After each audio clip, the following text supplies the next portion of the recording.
आज आपको कहानी सुनाने जा रही हूँ। मनुष्यों का दुख का साथी कौन। एक बार एक व्यक्ति ने बड़ी घोर तपस्या की।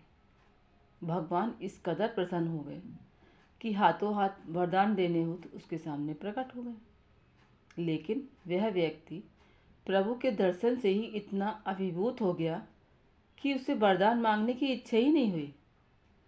फिर भी जब भगवान ने उसे फोर्स किया तो उसने एक वरदान मांगा कि आप हमेशा हर हाल में मेरे साथ रहें।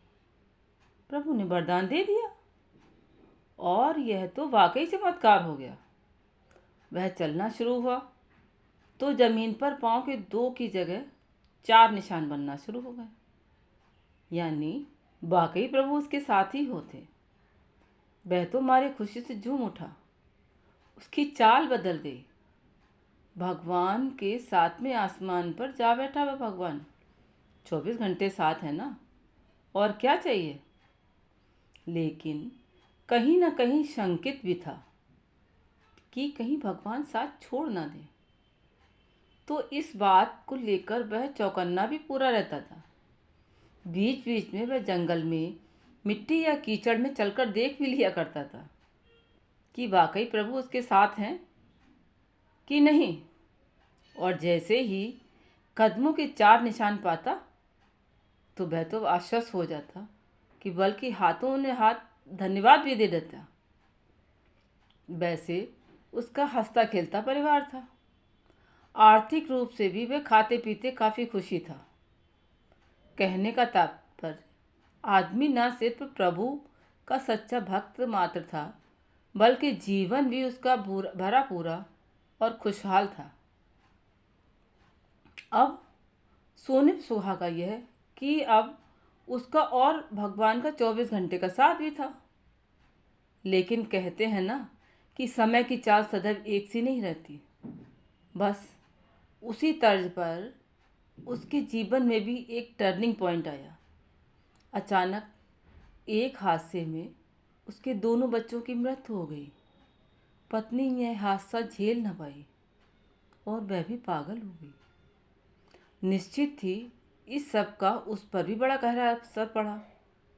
मारे सदमे के धंधे पर ध्यान न दे पाने की वजह से वह वहाँ भी नुकसान होना प्रारंभ हो गया। कुल मिलाकर चारों ओर से उस पर संकट गहरा गया। बड़ी ही मनहूसियत से उसके दिन गुजरने लगे। वह तो यहाँ तक सोचने लगा कि अब जीवन में रखा ही क्या है। क्यों ना बचा हुआ जीवन प्रभु भक्ति में ही गुजारा जाए। बस विचार करते ही वह तो सब कुछ छोड़ संन्यास लेने जंगल की ओर चल पड़ा। अचानक उसकी निगाह अपने पाँव के निशान पर पड़ी। पंजे के 2 ही निशान थे। वह तो बुरी तरह चौंक गया और लगा सीधे भगवान को कोसने। संकट की इस घड़ी में भी तुमने मेरा साथ छोड़ दिया।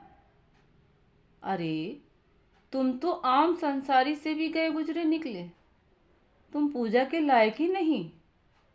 अब नहीं लेना संन्यास। इससे तुम्हें अपनी दुनिया में भला हूँ।